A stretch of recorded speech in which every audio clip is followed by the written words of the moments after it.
ಪ್ರಕೃತಿ ಮನುಷ್ಯನ ಜೀವನಕ್ಕೆ ಏನೆಲ್ಲ ಕೊಟ್ಟಿಲ್ಲ, ಅಂತಹದರಲ್ಲಿ ಮನುಷ್ಯ ತನ್ನ ವೈಯಕ್ತಿಕ ಪ್ರಯೋಜನಕ್ಕಾಗಿ ಪರಿಸರದ ಮೇಲೆ ನಿರಂತರ ದಾಳಿ ನಡೆಸಿದ್ದಾನೆ. ಇಂಥ ಪರಿಸ್ಥಿತಿ ಹೀಗೆ ಮುಂದುವರೆದರೆ ನಮ್ಮ ಸರ್ವನಾಶ ನಮ್ಮ ಕಣ್ಣೆದುರೇ ನಡೆಯಲಿದೆ. ಇದು ನಡೆಯಬಾರದೆಂದರೆ ಇಂದಿನಿಂದಲೇ ಪರಿಸರದ ಸಂರಕ್ಷಣೆ ಬಗ್ಗೆ ಕಾಳಜಿ ವಹಿಸುವುದು ಮುಖ್ಯ. ಪರಿಸರದ ಸಂರಕ್ಷಣೆಗಾಗಿ ನಮ್ಮ ಕೆಲಸ ಕಾರ್ಯಗಳನ್ನು ಬದಿಗೊತ್ತುವ ಅವಶ್ಯಕತೆ ಇಲ್ಲ. ನಮ್ಮ ದೈನಂದಿನ ಜೀವನದಲ್ಲಿ ಕೆಲವೊಂದು ಕ್ರಮಗಳನ್ನು ಅನುಸರಿಸಿದರೆ ಅದೇ ಪರಿಸರ ಉಳಿವಿಗೆ ಸಹಾಯಕವಾಗುತ್ತದೆ.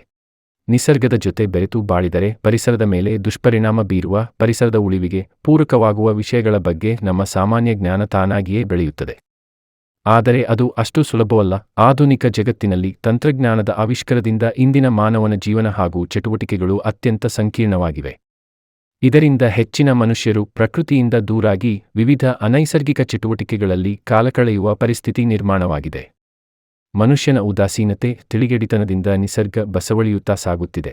ಈ ಪ್ರಕ್ರಿಯೆಯಲ್ಲಿ ನಾವೆಲ್ಲರೂ ಪ್ರತ್ಯಕ್ಷವಾಗಿ ಅಥವಾ ಪರೋಕ್ಷವಾಗಿ ಭಾಗಿದಾರರು ಎಂಬುದು ಕೂಡ ನಮಗೆಲ್ಲರಿಗೂ ಈಗ ಚೆನ್ನಾಗಿ ಗೊತ್ತಾಗಿರುವ ಸತ್ಯ. ಈ ಬಗ್ಗೆ ಕಾಳಜಿ, ಚಿಂತೆ ಇರುವವರನ್ನು ಗಾಢವಾಗಿ ಕಾಡುತ್ತಿರುವ ಪ್ರಶ್ನೆಯೆಂದರೆ, ಈ ನಿಟ್ಟಿನಲ್ಲಿ ನಾವೇನು ಮಾಡಬಹುದು?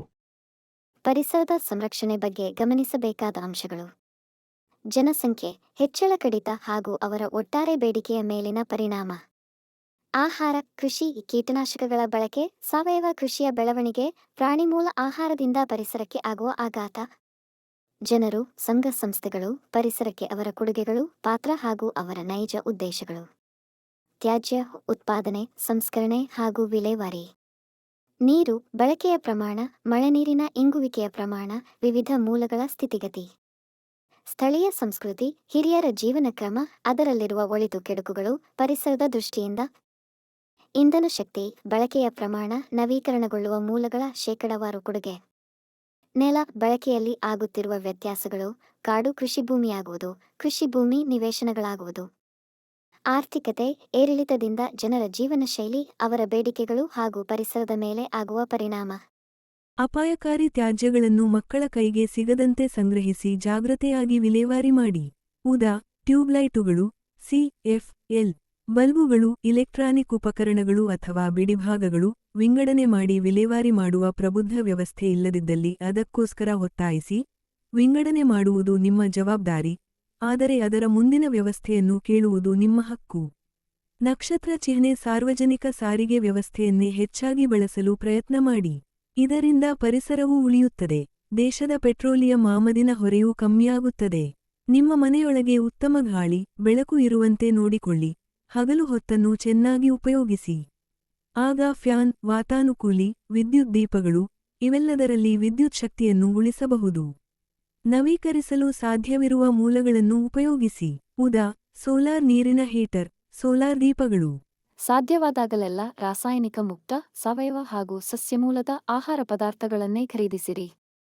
ಇದರಿಂದ ಪರಿಸರಕ್ಕೂ ನಿರಾಳ, ನಿಮ್ಮ ಆರೋಗ್ಯಕ್ಕೂ ವರದಾನ. ಸುತ್ತಮುತ್ತಲೂ ಹಸಿರು ಹೆಚ್ಚುವಂತೆ ಪ್ರಯತ್ನ ಮಾಡಿ. ನಿಮ್ಮ ಹುಟ್ಟುಹಬ್ಬದಂದು, ಇತರ ವಿಶೇಷ ದಿನಗಳಂದು ಗಿಡ ನೆಡುವ ಕಾರ್ಯ ಕೈಗೊಳ್ಳಿ. ಅದನ್ನು ನೀರೆರೆದು ಪೋಷಿಸಲು ಮರೆಯಬೇಡಿ. ಇಂಗು ಗುಂಡಿಗಳನ್ನು ಸ್ಥಾಪಿಸಿ. ಮನೆಯ ಸುತ್ತಮುತ್ತಲೂ ಹರಿದು ಪೋಲಾಗಿ ಹೋಗುವ ಮಳೆನೀರನ್ನು ಇಂಗಿಸಲು ವ್ಯವಸ್ಥೆ ಕಲ್ಪಿಸಲು ಸಾಧ್ಯವಾದರೆ ಮಾಡಿ. ಸಸ್ಯಜನ್ಯ ಆಹಾರಕ್ಕೆ ಹೆಚ್ಚಿನ ಒತ್ತು ಕೊಡಿ. ನಿಮ್ಮ ಜನಪ್ರತಿನಿಧಿಗಳನ್ನು ಪರಿಸರ ಪ್ರೇಮಿಗಳಾಗಲು ಒತ್ತಾಯಿಸಿ. ಜನಸಂಖ್ಯೆಯನ್ನು ನಿಯಂತ್ರಣ.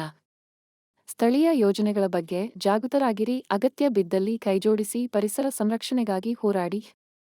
ಸ್ಥಳೀಯ ಉತ್ಪನ್ನಗಳನ್ನೇ ಖರೀದಿಸಿ, ಅವುಗಳ ಕಾರ್ಬನ್ ಫುಟ್ಪ್ರಿಂಟ್ ಕಡಿಮೆ ಇರುತ್ತದೆ. ಇದು ಸ್ಥಳೀಯ ಆರ್ಥಿಕತೆಗೂ ಒಳ್ಳೆಯದು. ಪರಿಸರಕ್ಕೆ ಪೂರಕವಾಗಿ ಕೆಲಸ ಮಾಡುವ ಸಂಘ ಸಂಸ್ಥೆ ಅಥವಾ ವ್ಯಕ್ತಿಗಳನ್ನು ಎತ್ತಿಹಿಡಿಯಿರಿ. ಮರಗಳನ್ನು ಕಡಿಯುವುದರ ಬದಲು ಸ್ಥಳಾಂತರಿಸುವುದು. ಈ ವಿಡಿಯೋ ನಿಮಗೆ ಇಷ್ಟ ಆಗಿದ್ದರೆ ಲೈಕ್ ಮಾಡಿ, ಶೇರ್ ಮಾಡಿ, ಸಬ್ಸ್ಕ್ರೈಬ್ ಮಾಡಿ. ನಮಸ್ಕಾರ.